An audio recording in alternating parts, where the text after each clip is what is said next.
Salut à tous, le Festival des Francopholies de Nouvelle-Calédonie bat son plein. Demain, dès 11 h, grosse journée pour nos artistes locaux qui investiront la scène du village des Franco et de Nouvelle-Calédonie première, place de la Marne. Et puis vous pourrez d'ailleurs y croiser Youssoufa en tout début d'après-midi.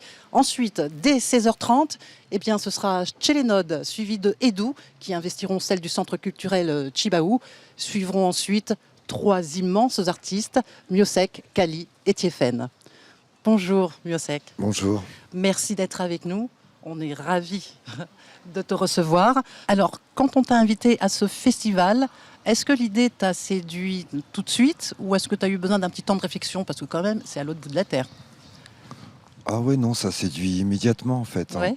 C'est un coin du monde que je connais pas en plus. Donc, moi, j'ai habité à La Réunion, des choses comme ça, un peu aux Antilles, donc je connaissais pas non plus la Nouvelle-Calédonie. Donc voilà. Mais le Pacifique, c'est une première. Alors, premières impressions alors? Ben là, ma première impression est un peu faussée parce que j'ai passé une semaine à Lifou, donc Ah c'est oui, un peu. t'étais là bien en amont. Oui, non, oui, je suis venu avant. D'accord. Et l'Ifou alors, ça t'a plu? Un endroit au monde où les gens se disent bonjour le matin, c'est merveilleux quand même. Ouais, par les temps qui courent, c'est sûr. On est loin de tes repères tout de même. Mais plus tu te perds, mieux tu te sens. On n'est pas si loin que ça. Enfin, il y a mon cousin qui habite Nouméa. Je connais pas mal. Enfin, je suis brestois en fait, donc il y a beaucoup de Bretons.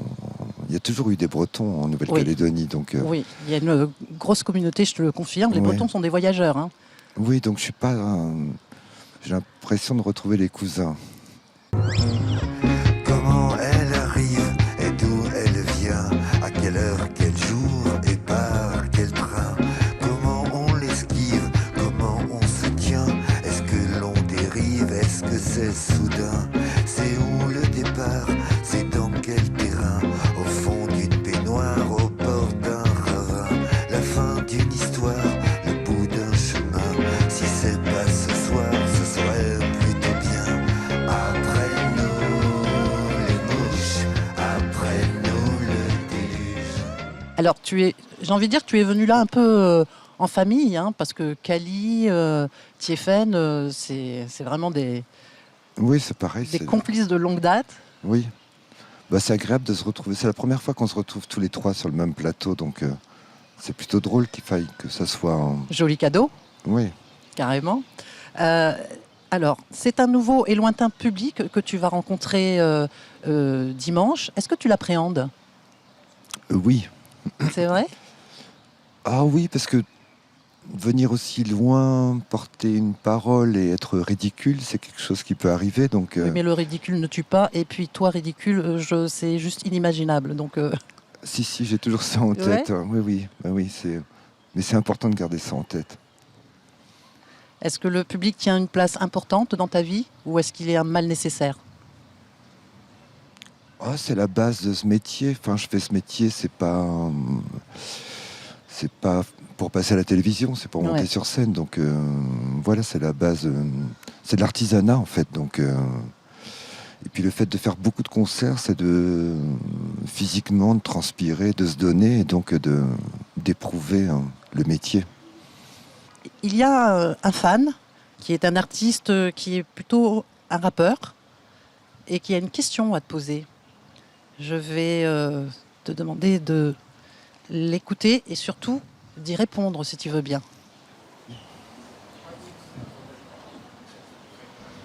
Salut Miosek, j'ai regardé un peu tes vidéos et moi j'ai une question pour toi. La question c'est, quand tu es sur scène là, c'est vraiment du plaisir que tu... Ça se voit que ça fait plaisir quoi, ça fait plaisir. Moi ça me fait plaisir. Et la question c'est... Ça se voit que tu as souffert pour faire plaisir. Est-ce que tu as envie de continuer à souffrir pour continuer à faire plaisir? Voilà ma question. Elle est tordue, hein, mais elle est pour toi. Non, c'est pas une question tordue. Mais déjà, c'est par rapport à la musique que je fais, à l'âge que j'ai, tout ça, ça me fait vraiment plaisir quand il y a des rappeurs qui apprécient mes mots, en fait. Hein. Donc, c'est déjà agréable. Et sur le thème de souffrance et ce genre de choses, non, je sais pas, j'ai l'impression qu'il y a une certaine sincérité. Enfin, je fais ce métier-là depuis 20 ans et j'ai plutôt une vie merveilleuse en fait. Donc l'histoire de souffrance après, c'est pas... Non, c'est une histoire d'honnêteté. D'accord. C'est vrai que tu es arrivé un petit peu sur le tard Oui. dans la musique. Qu'est-ce qui a déclenché ça d'ailleurs? Ben, le fait de ne pas être conciliable avec des boulots traditionnels en fait. J'ai beaucoup travaillé entre mes 18 et 30 ans et ça le faisait pas. Enfin, c'est le cadre, c'est l'autorité, oui, le fait d'être contraint et de ne pas pouvoir vivre pleinement sa vie et d'attendre le week-end pour pouvoir la vivre ou le soir après le travail. Enfin, non, c'est pas... Ou même de travailler dans l'écriture. Enfin, j'ai travaillé dans l'écriture, mais de devoir écrire ce qu'on ne pense pas, c'est pas non plus faisable. Hein. Donc, toute cette part d'autocensure qu'il y a dans pas mal de métiers, en fait, où on est obligé d'être quelqu'un d'autre. J'ai l'impression d'essayer de vivre ma vie sur Terre en essayant d'être le plus purement moi-même. Pardon, je fourche. Hein. Mais je ne sais pas si j'y arrive, mais c'est l'idée. Alors, j'ai déjà posé la question à un autre artiste de ce festival, mais j'ai envie de te la poser à toi aussi. Qu'est-ce que tu nous promets demain? Oula, les promesses, c'est toujours dangereux. J'espère qu'il y a des mots qui feront du bien, en fait. Hein. Voilà, j'espère que ça fera du bien. C'est tout ce que j'espère. Merci beaucoup, Merci. Miosek. On rappelle, tu seras sur la scène du Centre culturel Chibaou à 18h15. Et ben, on sera tous là, bien sûr. Merci d'avoir fait ce long voyage. Forcément, tu reviendras, j'en suis sûre. En plus, tu as de la famille ici. Oui. Donc, on le découvre. Et ça, c'est plutôt pas mal. Allez, on se fait un petit selfie pour se quitter. Oui, oui. Ne bouge pas, j'arrive.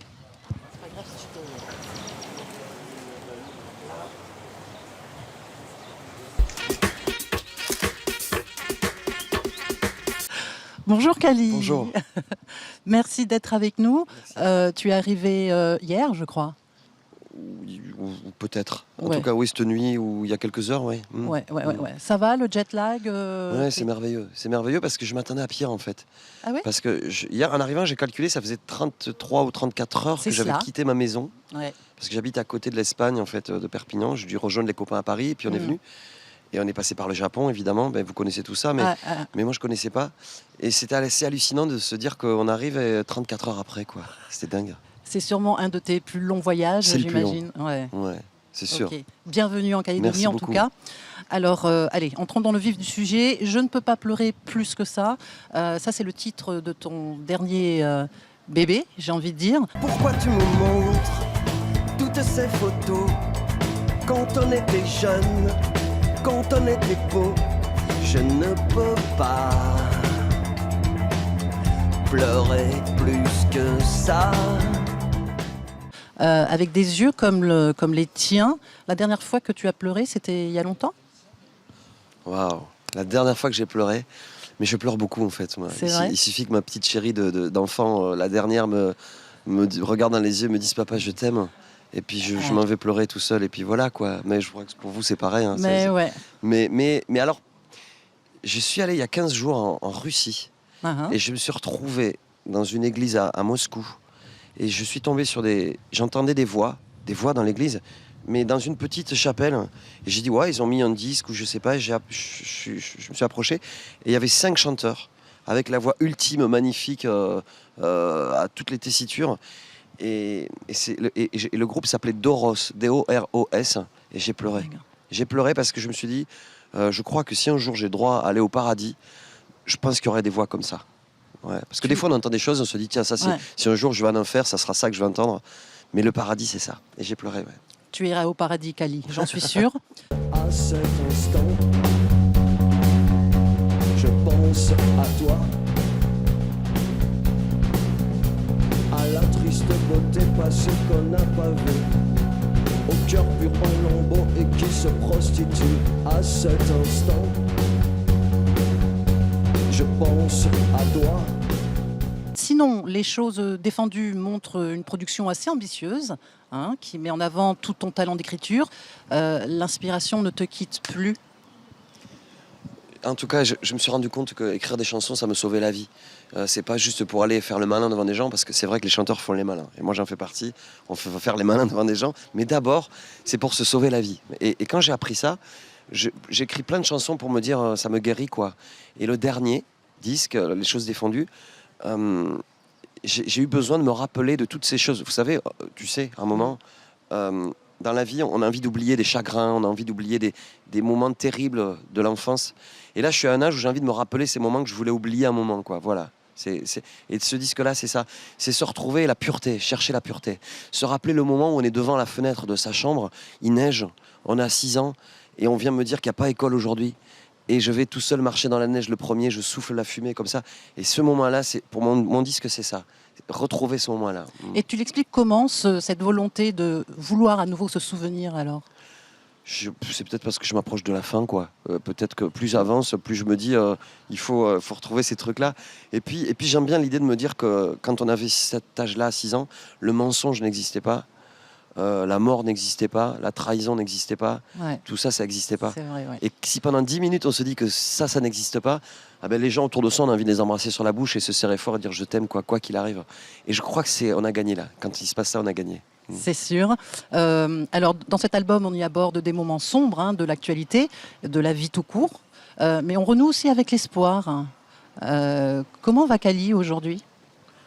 Je vais plutôt bien. Non, quand je vais plutôt bien, c'est très égoïste parce que le monde est compliqué, quoi. On le voit, c'est très dur. Mais je me raccroche à cette idée où un jour je me suis retrouvé avec mes amis, j'avais 15 ans, sur la place de mon village à Vernay-les-Bains, dans le sud de la France.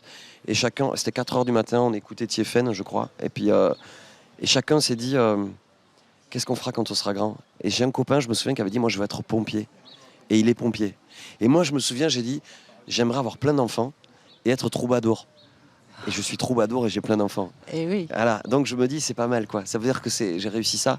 Et donc, à ce niveau-là, c'est plutôt bien. Alors, tu es un artiste hors norme et la sortie de tes albums sont généralement accueillis avec bonheur. Tu acceptes facilement les compliments? Moi, j'accepte que les compliments, quoi. Le reste, ça me détruit. Mais c'est clair. Je sais pas, des fois, au début, je lisais pas mal les journaux, tout ça. Et puis un jour, j'ai commencé à lire des trucs où on disait du mal de moi. Et j'avais l'impression que la personne me giflait, quoi. Elle était pas là, elle me giflait. Et puis, comme tout le monde, j'ai pas envie de me faire gifler. Je ne prends plus que les compliments, quoi. Voilà. C'est une bonne décision. Et je n'accepte pas le reste et je m'en fous. Voilà. Il paraît que tu n'es jamais aussi heureux que lorsque tu es sur scène, c'est vrai? Non, il y a de ça. Évidemment, on dira. J'ai 2 vies. En fait, j'ai une vie de papa. Et je suis la meilleure. Ouais, c'est sûr. Mais après, pour respirer et pour se dire que la vie, on vit, on meurt, c'est absurde. Et moi, le truc, je me dis, on vit, on meurt, mais entre-temps, il y a des concerts.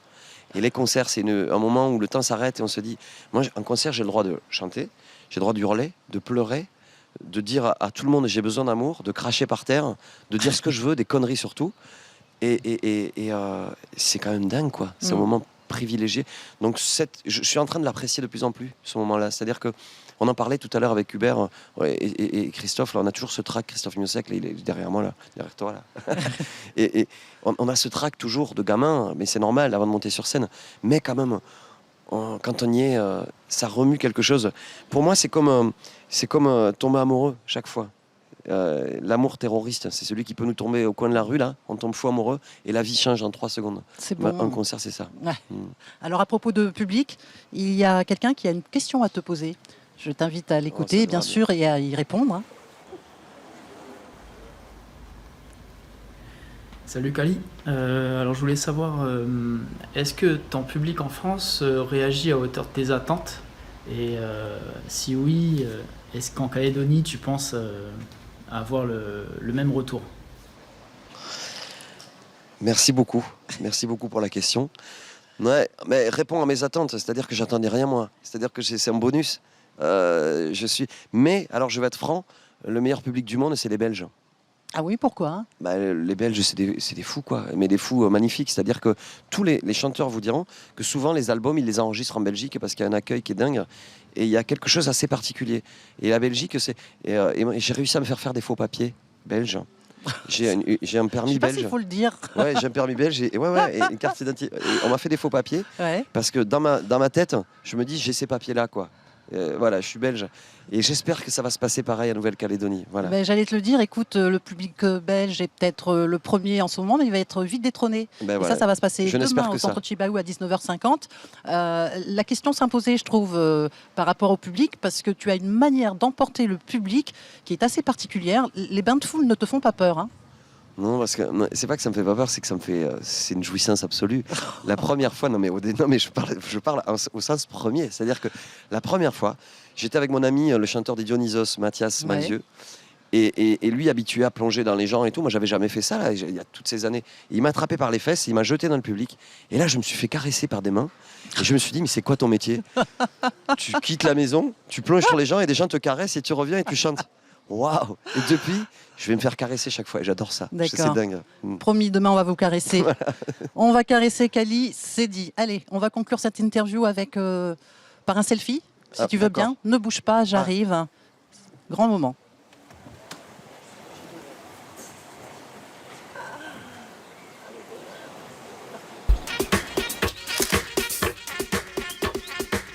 Bonjour Tiefen, Bonjour. merci d'être avec nous. Quel effet ça vous a fait de vous lever ce matin face à la mer? Ah, j'ai pas compris tout de suite parce que je suis arrivé très tard cette nuit et, et j'avais oublié que j'avais voyagé pendant 2 jours.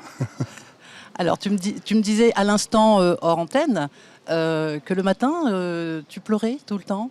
Pourquoi? Oui, je sais pas, j'ai les yeux un peu fragiles et notamment le matin et le soir. Je sais que quand mes enfants étaient tout jeunes et que je les emmenais à l'école le matin, c'est moi qui pleurais, quoi.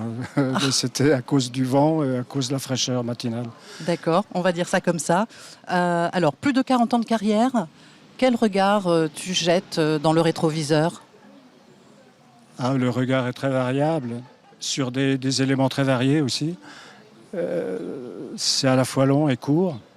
Enfin, j'ai jamais été beaucoup intéressé par le passé, ni par le présent. Donc, on m'a souvent dit que je faisais de la science-fiction, mais c'est vrai que j'ai toujours été passionné par le futur, sauf qu'aujourd'hui, le futur, il vient de plus en plus court.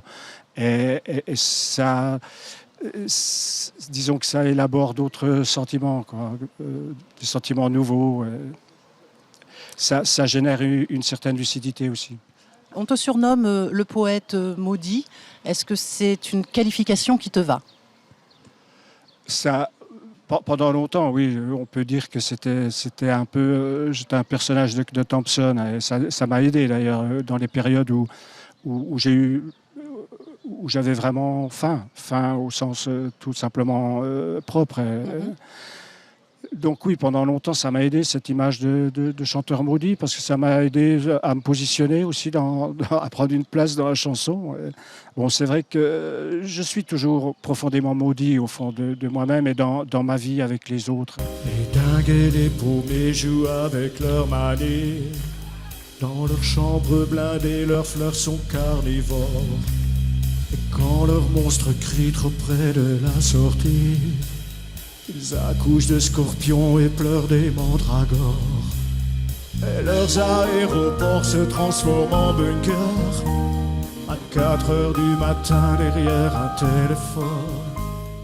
Tu dis que tu es schizo, de mauvaise foi, que tu ne crois plus en grand-chose. Est-ce que tu crois encore en toi? Non, j'ai jamais cru en moi. C'est ce qu'on me reproche le plus d'ailleurs. C'est mon principal défaut. Mais je ne crois en rien, c'est vrai. Ma lucidité a beaucoup grandi. Il m'est arrivé un accident il y a une dizaine d'années. J'ai dû suivre des cures de désintoxication, tout ça. Et aujourd'hui, je vis que par une certaine volonté, en fait. Mais je ne crois absolument en rien. Je peux m'accrocher à rien. Et ça permet d'être très lucide. Ça permet, une fois de plus, d'être encore abandonné par les autres quelque part. Ouais. Donc ça permet de se retrouver encore dans une plus grande solitude pour composer, pour écrire. Qu'est-ce qui te fait vibrer aujourd'hui? Pas grand-chose, la nature. La nature, ce matin, vous m'avez demandé comment ça s'est passé mon réveil ici. J'ai entendu les oiseaux chanter. Et ça m'a réconcilié tout de suite. Un oiseau qui chante, un coucher de soleil. Enfin, la nature par elle-même, sans l'homme, oui, j'aime beaucoup, je suis très sensible à ça. Je suis assez d'accord. Alors, il y a quelqu'un qui a une question à vous poser. Je vous en prie, vous allez appuyer sur le play et vous écoutez. Donc, mis à part la fameuse chanson La fille du coupeur de joint, qui est plutôt une chanson heureuse, on sent beaucoup de tristesse et de mélancolie dans vos chansons. Moi, j'aurais voulu savoir si vous êtes heureux dans la vie et qu'est-ce qui vous fait rire, sourire ou vibrer dans votre vie actuelle. Merci.